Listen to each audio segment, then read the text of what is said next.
Jaya Prabhupada, Jaya Prabhupada, Jaya Prabhupada, Jaya Prabhupada.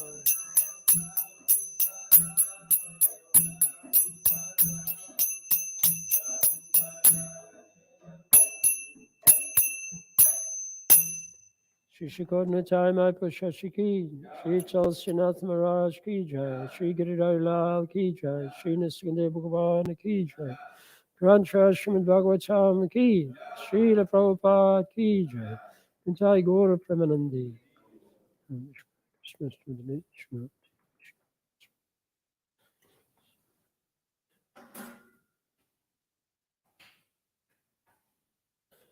Today is the disappearance day of Sri Ramananda Roy. Sri Ramananda Roy Ki. So I'll read a little bit about him. The Gaura Ganadesha Deepika states that Ramananda Roy was formerly Arjuna.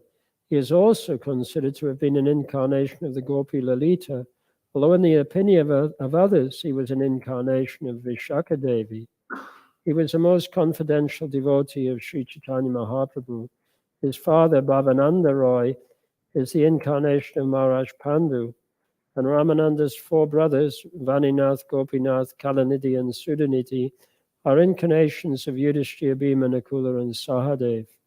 When Lord Chaitanya went to southern India, Sarvabhauma Bhattacharya advised him to meet Ramananda Roy, for he declared that there was no devotee as advanced in understanding the conjugal love of Krishna and the gopis. The Lord met Ramananda Roy by the bank of the Godavari in Vidyanagara, and in their long discourses, Chaitanya Mahaprabhu took the position of a student, and Ramananda Roy instructed him, being empowered by the Lord himself. Chaitanya Mahaprabhu concluded the discourses by saying, "My dear Ramananda Roy, both you and I are madmen, and therefore we met intimately on an equal level."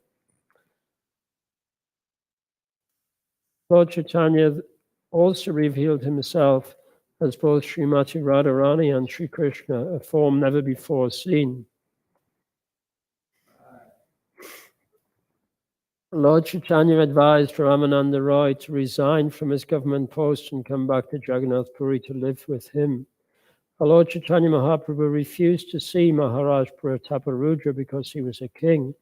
Ramananda Roy, by a Vaishnava scheme, arranged a meeting between the Lord and the king.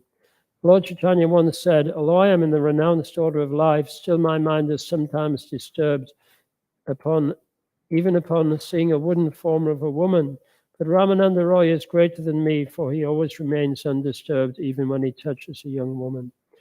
Only Ramananda Roy was endowed with the prerogative to touch a woman in this way.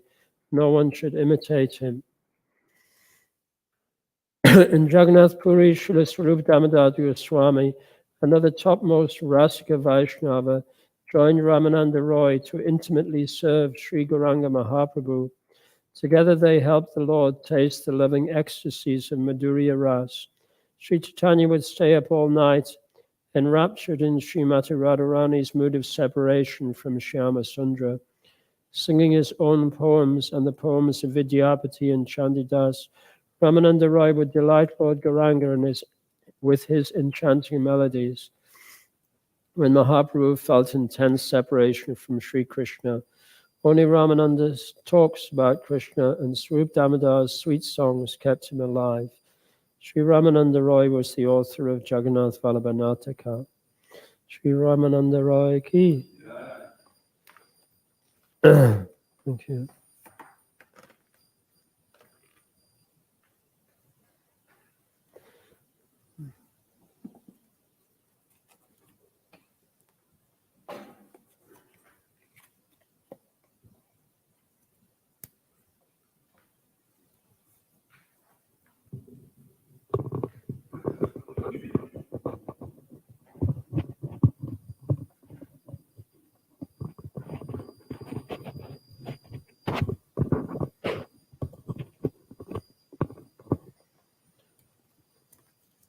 Reading from Srila Prabhupada's biography. The abridged version of the Prabhupada Lilamrita. He built a house in which the whole world can live.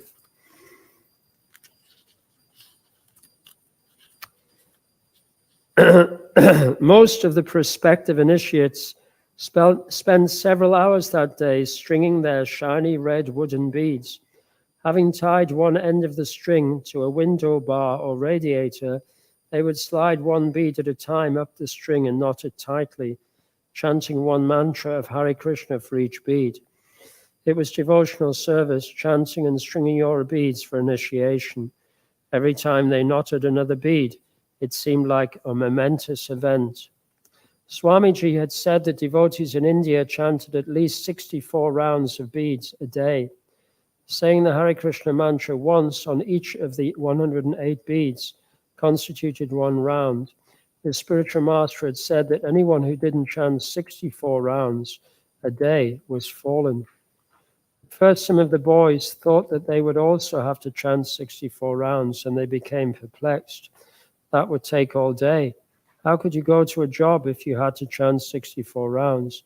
How could you chant 64 rounds? Then someone said Swamiji had told him 32 rounds a day would be a sufficient minimum for the West. Wally said he had heard Swamiji say 25, but even that seemed impossible. Then Swamiji offered the rock bottom minimum, 16 rounds a day without fail. Whoever got initiated would have to promise. Srila Prabhupada ki.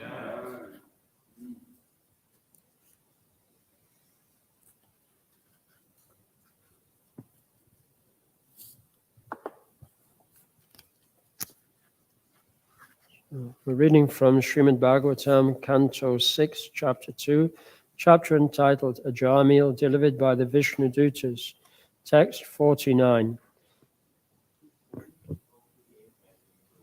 Well, Raghunath told, okay. Oh, yeah, sorry, okay, yeah, 47 to 49.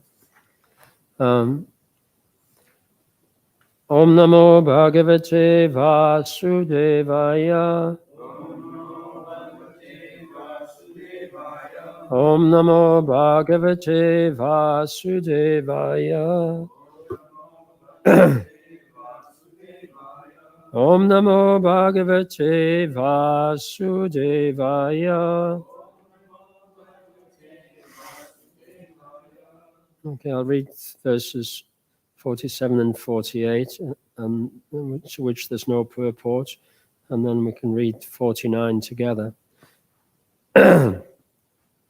Ya etang paramam guyam itihasam agapaham Shruniyat Shradaya Yukto Yastra Bhaktya Nukirtayet Navais Narakam Yati Nekshito Yamakinkarai Yadyapya Mangalo Matyo Vishnu Loke Mehiyate.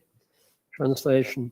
Because this very confidential historical narration has the potency to vanquish all sinful reactions, one who hears or describes it with faith and devotion is no longer doomed to hellish life, regardless of his having a material body and regardless of how sinful he may have been.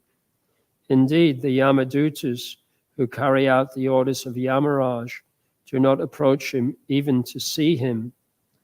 After giving up his body, he returns home back to Godhead, where he is very respectively received and worshipped.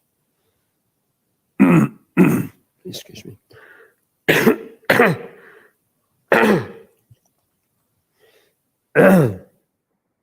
Text 49. Mriyamano Hare Nama Mriyamano Hare Nama Grinan Putro Pacharitam Grinan Putro Pacharitam Jamilo Api Agad Dhamma Ajamilopyagadama Kim Uta Shraddaya Grinan Kim Uta Shraddaya Grinan Mriyamano Hare Nama Grinan Putro Pacharitam Ajamilopyagadama Kimutta Shradaya Grinan Mriyamano Hare Nama Grinan Putro Pocharitam Ajamilopyagadama Kimutta Shradaya Grinan Mriyamano Hare Nama Grinan Putro Pacharitam Ajamilopyagadama Kimutta Shradaya Grinan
Vaishnavis.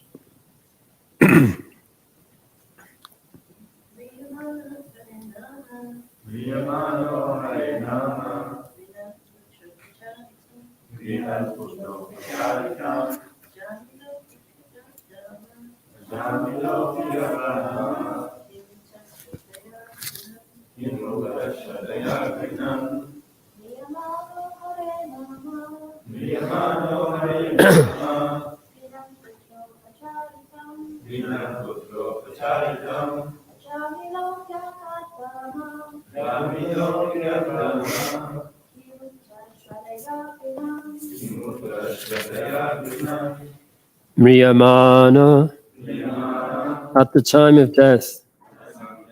Hare Nama, the holy name of Hari. Grinan, chanting. Putra Upacharitam, indicating his son. Ajamila, Ajamila. Api, even. Agat, went.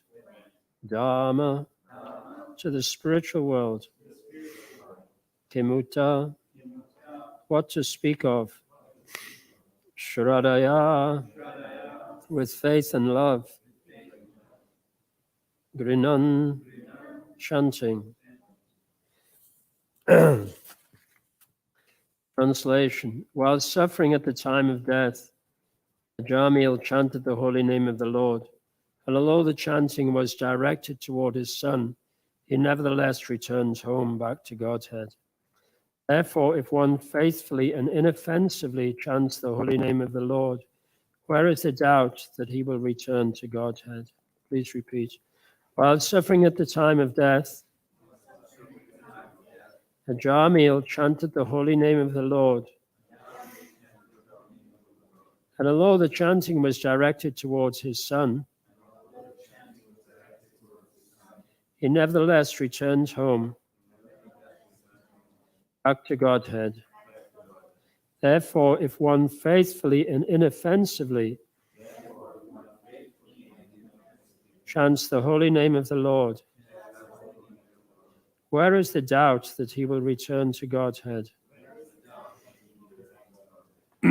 Purport by Srila Prabhupada Ki. At the time of death, one is certainly bewildered because his bodily functions are in disorder. At that time, even one who throughout his life has practiced chanting the holy name of the Lord may not be able to chant the Hare Krishna mantra very distinctly.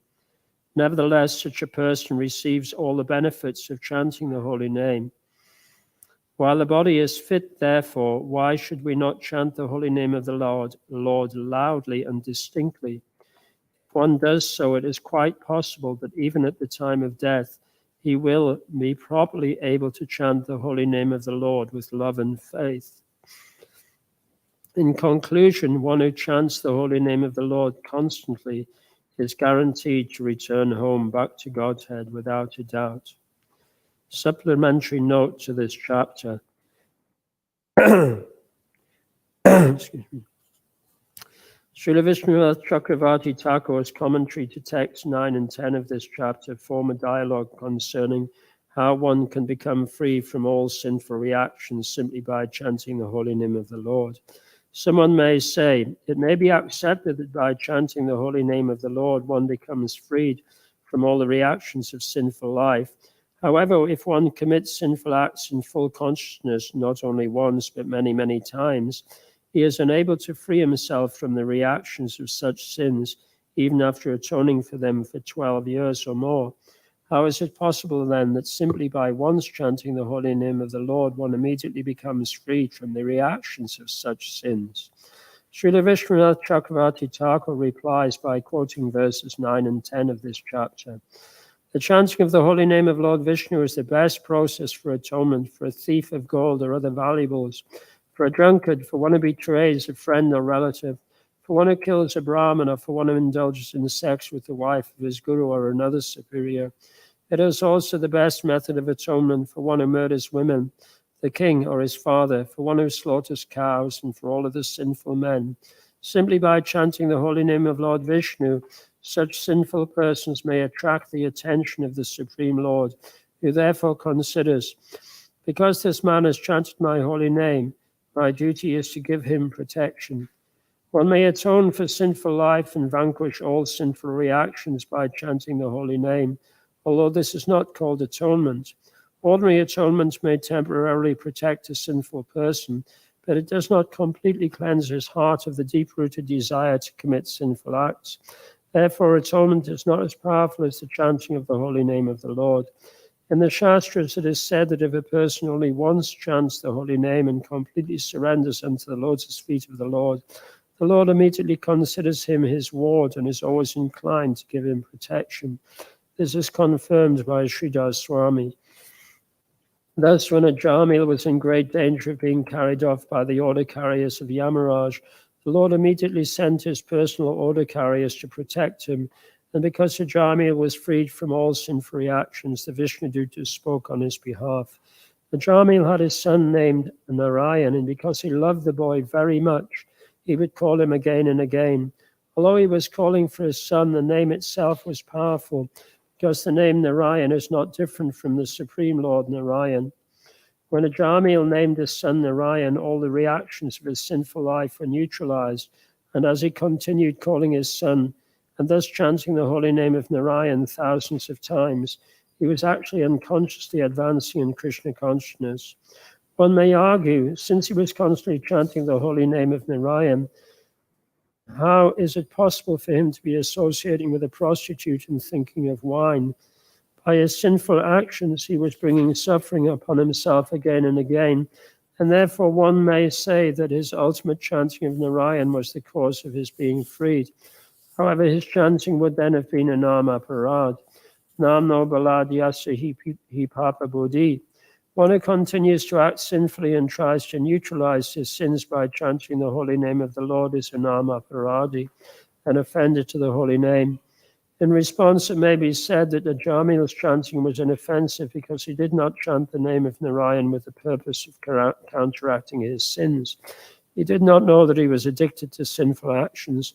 Nor did he know that his chanting of the name of Narayan was neutralizing him. Thus he did not commit an amaparad. And his repeated chanting of the holy name of Narayan while calling his son may be called pure chanting. Because of this pure chanting, Ajamil unconsciously accumulated the results of bhakti. Indeed, even his first utterance of the holy name was sufficient to nullify all the sinful reactions of his life. To cite a logical example, a fig tree does not immediately yield fruits, but in time the fruits are available. Similarly, Ajamil's devotional service grew little by little, and therefore, although he committed very sinful acts, the reactions did not affect him. In the Shastras, it is said that if one chants the holy name of the Lord even once, the reactions of past, present, or future sinful life do not affect him. To give another example, if one extracts the poison fangs of a serpent, this saves the serpent's future victims from poisonous effects, even if the serpent bites repeatedly. Similarly, if a devotee chants the holy name even once inoffensively, this protects him eternally. He need only wait for the results of the chanting to mature in due course of time. Thus end the Bhaktivedanta purports of the sixth canto, second chapter of the Srimad Bhagavatam, entitled Ajamil delivered by the Vishnu Dutas. I must admit I hadn't seen that last section when I was preparing for class. So it's and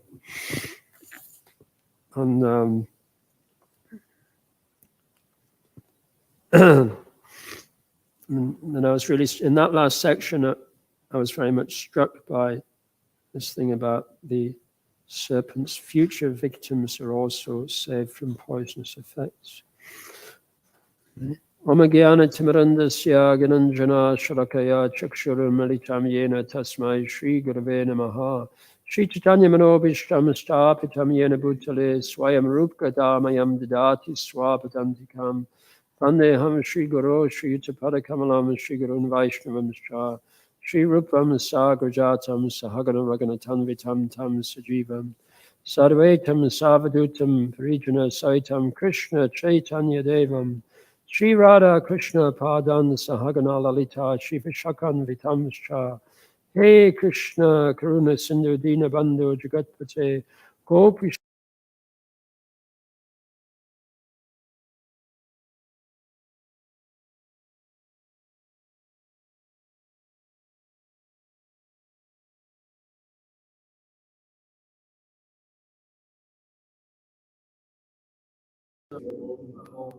Jaya Shri Krishna Chaitanya Prabhu Nityananda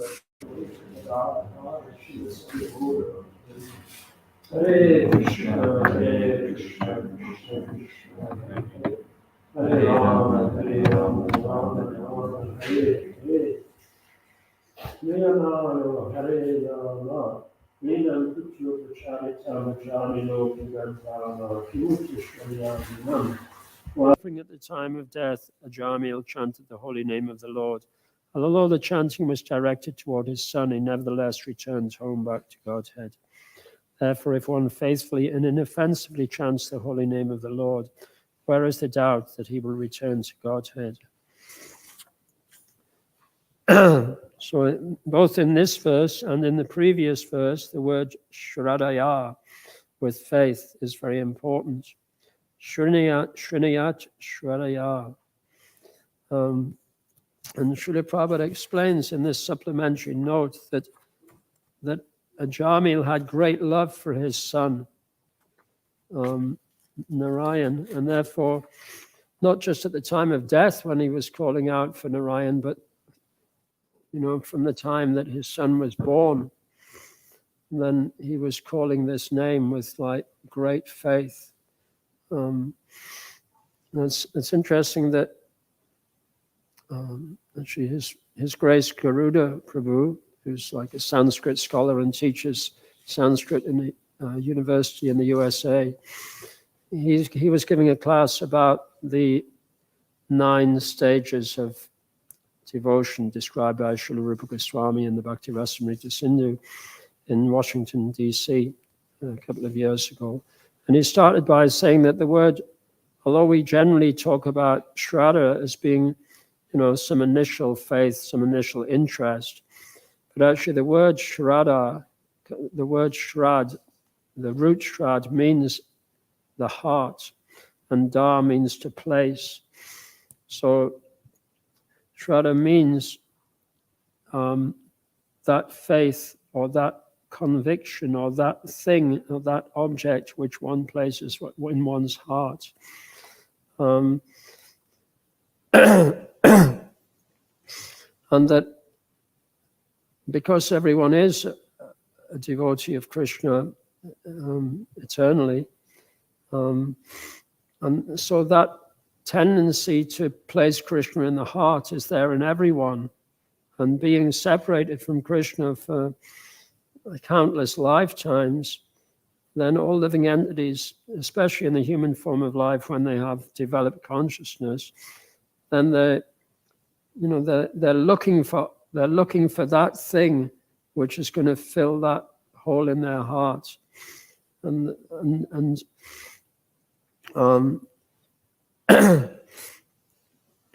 even in the animal kingdom, we see that. We see the intense affection that animals have for their children. It's a universal phenomena.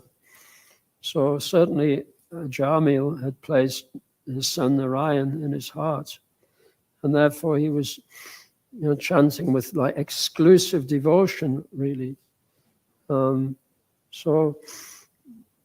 This word is very important, Shraddhaya, with faith. I looked on the Veda base last night at all the time. Srila Prabhupada translates the word Shraddhaya, and quite often it generally says with faith, but and simply says with like real love, with affection.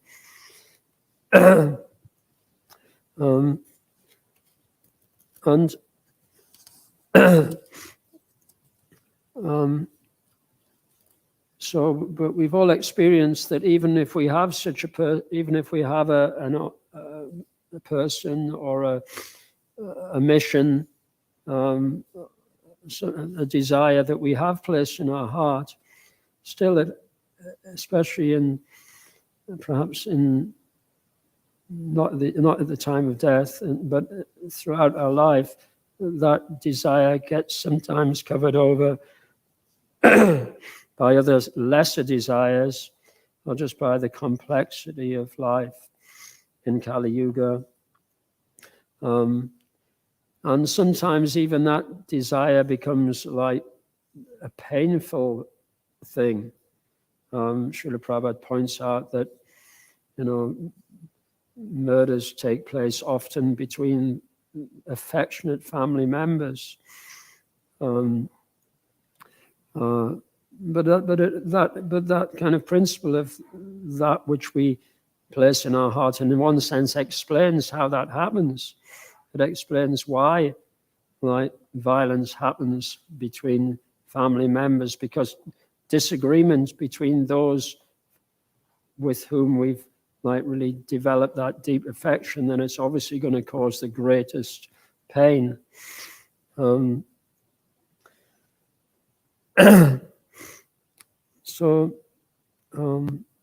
Also another word in this verse, Grinan, which means chanting, appears in the beginning of Srimad Bhagavatam in Canto 1, Chapter 1, verse 14. Shri Shikodnatai Maipushashi Ki Jai. Apana Samshritim Goram Yannama Vivasho Grinan Tato Sadyo Tato Vimuchyata Tadbideti Vayam Swayam Vayam.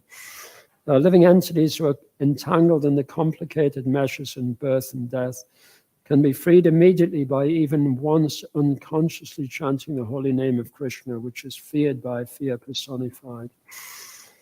And actually, so that's right at the very beginning of the Srimad Bhagavatam. And in the very beginning of Srimad Bhagavatam, the sages of Naimisharanya are asking Sutta Goswami to provide a remedy for the very unfortunate situation of people in Kali Yuga. who are always disturbed by so many sinful tendencies and just by the polluted nature of the age. And even those things which they actually, even even like in family relationships, even in those things which normally would bring stability and peace of mind, that they become sources of violence and conflict. So the sages are asking Suja Goswami, and but they sort of know what the answer is, but they just want clarification because they're asking, please describe the pastimes of the Lord. And then they say, persons who are entangled in the complicated meshes of birth and death can be freed in this by even unconsciously chanting the holy name of Krishna. And so that's like the introduction to the Srimad Bhagavatam. And then at the beginning of the conversation between Shukadev and Maharaj Parikshit, then Shukadev says the best means to overcome, Maya, overcome the ocean of Maya and material bondage is the constant chanting of the holy name of the Lord. So throughout the Srimad Bhagavatam, in the most essential conversations and the most essential points in the Srimad Bhagavatam, the chanting of the holy name, the hearing of the pastimes of the Lord, the glorification of the Lord's names are stressed over and over again. So that's so that we've got Shradaya, Grinan, chanting, so these words are very important. And then Riyamano, at the time of death. It's Miya is like the root meaning death, and then Mano is like that state of consciousness. So it doesn't just mean at the time of death, but it means in that state of consciousness which is existing at the time of death. And in one sense, the last canto of the Srimad Bhagavatam describes that really Kali Yuga is like an extended version of the time of death. It's like we're constantly in that time of death. Lord Chaitanya also says, Srila Prabhupada translates the verse from the Shikshashtakam, O son of Maharaj Nanda Krishna, I am your eternal servitor, yet similarly I have fallen into this ocean of birth and death, this terrible ocean of birth and death. So a pure devotee always sees the material world as a place of death, really. It's interesting that Vishame Bhavambado. So Bhavambado literally means the ocean of existence, but a devotee sees existence as being synonymous with destruction and death. And it's very much stressed in the 12th canto of Srimad Bhagavatam.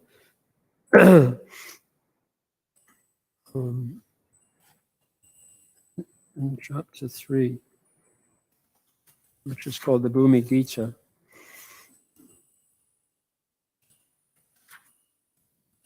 Where like the worst qualities of Kali Yuga are being described. So Mriyamana is mentioned twice actually in the 12th canto in these very famous verses. So this is reading from Canto 12, chapter 3, verse 43. Kalo narajanjagatam param gurum triloka natannatapada pankajam prayena matya bhagavantam achyutam yakshanti pashanda vibhina chetasa. O king, in the age of Kali, people's intelligence will be diverted by atheism, and they will almost never offer sacrifice to the Supreme Personality of Godhead, who is the Supreme Spiritual Master of the universe. Although the great personalities who control the three worlds all bow down to the lotus feet of the Supreme Lord, the petty and miserable human beings of this age will not do so. Yannamadeyam riyamana atura patanshkalam va vivasho grinan puman Vimukta karamagala uttamam gatim prapnoti yakshayanti natam kalo jana. Terrified, about to die, a man collapses on his bed, although his voice is faltering and he is hardly conscious of what he is saying. If he utters the holy name of the Supreme Lord, he can be freed from the reaction of his fruitive work and achieve the supreme destination.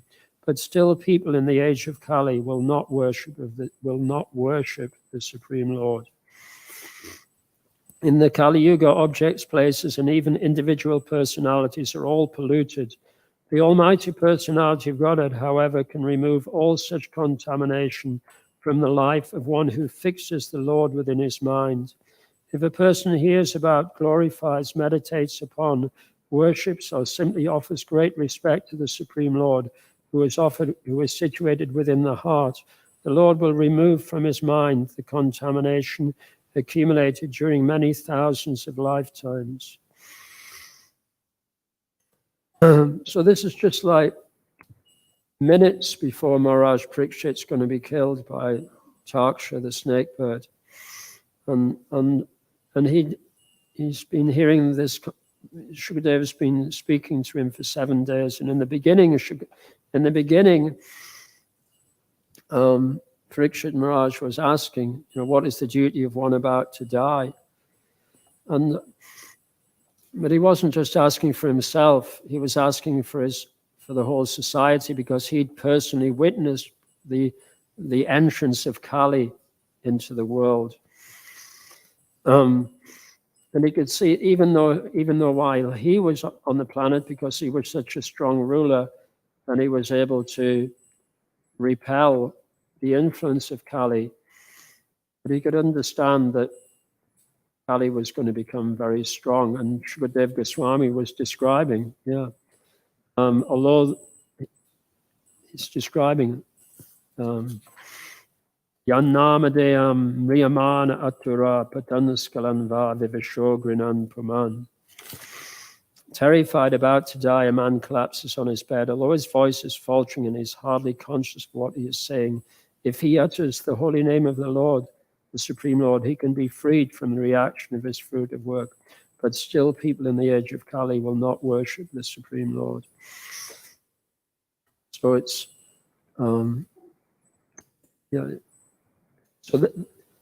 So basically, what Shukadev is saying is that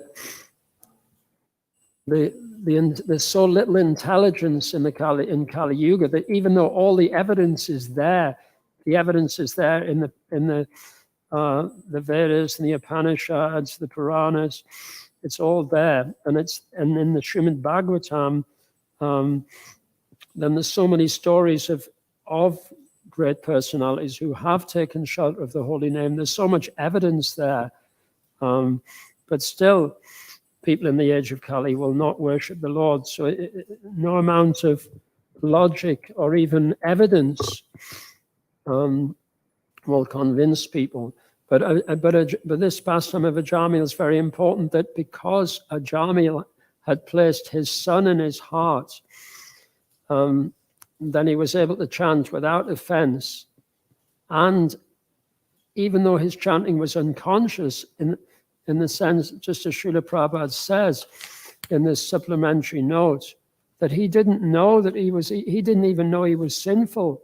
So he wasn't chanting, he had no concept that he was going to suffer in his next life even, or even that he was suffering in this life. He was thinking he was happy. Just so this is like really epitomizes the consciousness of the majority of people on the planet now. Srila Prabhupada says 99.9% of the population are adharma, which means that they have no awareness of their precarious situation in the material world. But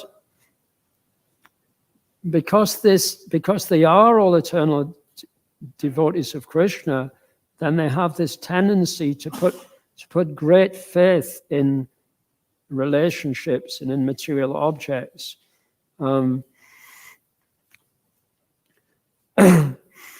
So therefore, when Lord Chaitanya came, then he in his Sankirtan mission, he was he was speaking like the highest philosophy with Ramananda Roy, and he was establishing the potency of the holy name on the basis of Shastra in many of his interactions with great philosophers and with great devotees on his tour of South India and his meeting in Varanasi and with Sarvabhauma Bhattacharya. But still, he was also giving the holy name to persons who were illiterate and who had no faith.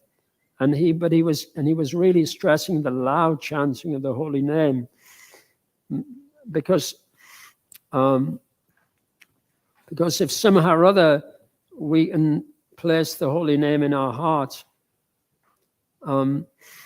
then when everything else has been like discarded due to frustration, or just due to the pollution of Kali Yuga, when we just come to the point that nothing else is going to give us happiness, then if somehow or other we've gained some little taste for chanting, then irrespective of what our consciousness may be at the time of death, then that will there's a chance that we can chant with love and affection at the time of death, just as Ajamil did, and that if a devotee chants the holy name even once inoffensively, this protects him eternally. So it's an amazing thing. Ajamil actually chanted inoffensively in one sense because of his ignorance. Yeah, it was because of his deep attachment for his son, but it was also due to his ignorance, because he was so sinful, he was unable to appreciate like his precarious situation, and therefore he wasn't on the mental platform. So Srila Prabhupada, although Srila Prabhupada has given us the highest philosophies, such as the conversation between Ramananda Roy and Lord Chaitanya, and he's given us, so many amazing shastras written by the most intimate devotees of the Lord. But then at the same time, he was just like putting so much energy in the chanting, and he just wanted to see his disciples become like really addicted to chanting, and especially chanting loudly together. And he arranged festivals where the loud chanting of the holy name, the congregational chanting of the holy name, was very much encouraged and promoted. And as we read in Lilamrita today, he did want his disciples to be chanting 64 rounds a day, and to be like, and so that somehow or other the holy name actually does become that object of affection in our hearts. Because Srila Prabhupada didn't just want his devotees to be protected by the Nama Bas, as Ajamil was at the time of the appearance of the Yamadutas, but he wanted his disciples and devotees, he wanted everyone to progress to the platform at the end of Ajamil's life, when he was actually consciously chanting with love and devotion. So it's interesting. Ajamil went to Haridwar, and Haridwar is actually, although it's a town now, but Haridwar, it's mentioned in the Bhagavatam a couple of times, and it actually really means the Himalayas. It means that part of India, which is the doorway to the spiritual world. That's what Haridwar means. It means the doorway to Hari. And Srila Prabhupada said in Kali Yuga, it's not recommended to try to go to the Himalayas to practice meditation, because we don't have the discipline, or we don't have those ashrams that were there at that time are either not there, or they're extremely difficult to find, and we just wouldn't be able to find those persons. But in Gopal Guru's Mantra Tika, And he says, Swabhakta Dwara Bhakta Gyan Janena Machutam Shadai. By the doorway of your devotees, let us become purified by learning how to chant the holy name. So this is our going to Haridwar. It's being in the association of devotees who have a taste for the pure chanting of the holy name, and to learn the art of chanting from those devotees. And in that way we'll become purified, but also we'll learn how to place the holy name in our heart and how to make the holy name that object of intense devotion. So I'll stop there. Are there any questions or comments? Shri Krishna Prabhu. Quite a few times we hear that if you chant the holy name at the time of death, it seems to be based upon your decision whether you're going to chant the holy name or not. So is that the case, or is it that the holy name himself chooses who he will go to at the time of death? And you may have thought that you're going to do that at the time of death, and it doesn't happen, and somebody else may not have planned to do it, and the holy name just decides that he will come at the time of death. As far as I understand, then the process of initiation is very important for this reason, because, or at least the process of accepting an authorized spiritual master who Krishna has accepted as his representative.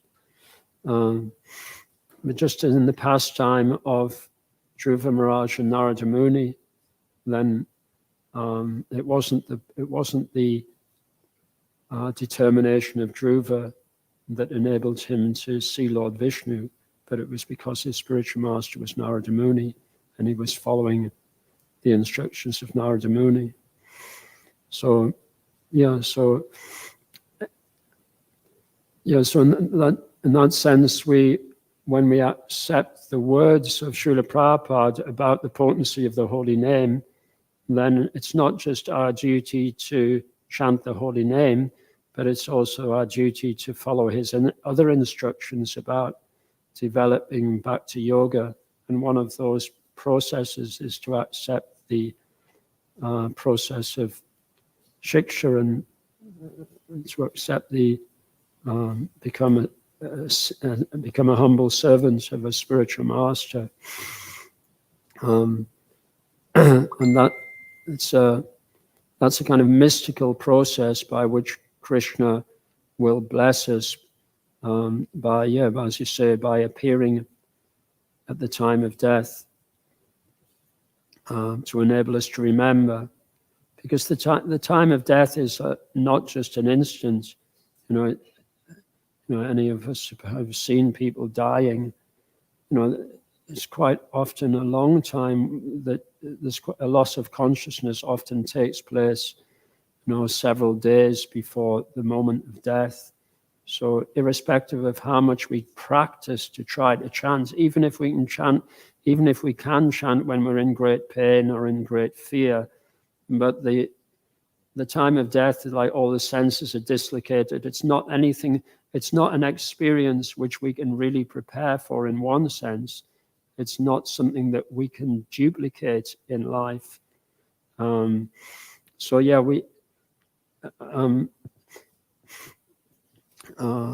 It's just like Lord Chaitanya in giving us the Shikshashtam. He begins by he's giving us the mood that even though we understand the great necessity to chant, there'll always be a feeling that we're not going to be able to chant well enough. So that's necessary. It's necessary that we develop that mood of separation, you could say, or mood of feeling incapable of chanting, because that deepens the desire to a level which is like deeper than the mind and deeper than the intelligence, because at the time of death, the mind and intelligence will be so disturbed that we won't be able to take shelter of all of the different techniques we may have learned. So yeah, what you say is correct, but my understanding is that to be able to even accept the Lord coming in the form of the holy name, then we should prepare ourselves by accepting the Lord's instruction and accepting the spiritual master's instruction in our life, and and which means developing humility. And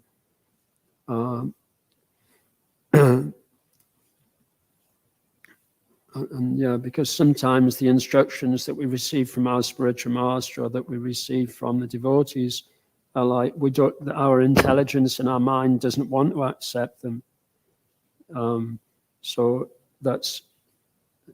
developing that mood of being willing to accept that which is not logically acceptable, then that will prepare us to be able to accept the Lord's mercy at the time of death.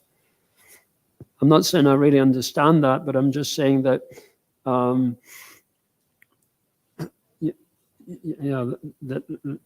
let's basically, it's giving up the false ego, isn't it? It's like,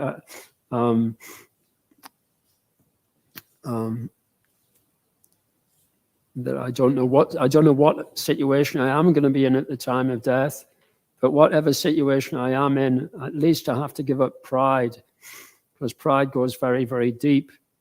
So I may be able to give up pride intellectually. I may even be able to give up pride in like an emotional way, but I need to give it up totally, so that at the time of death, I'm not going to reject Krishna when he gives his mercy to me. Yes, Srimad Bhagavatam ki jai. Srila Prabhupada ki jai. Gaura Premanandi. Haribol.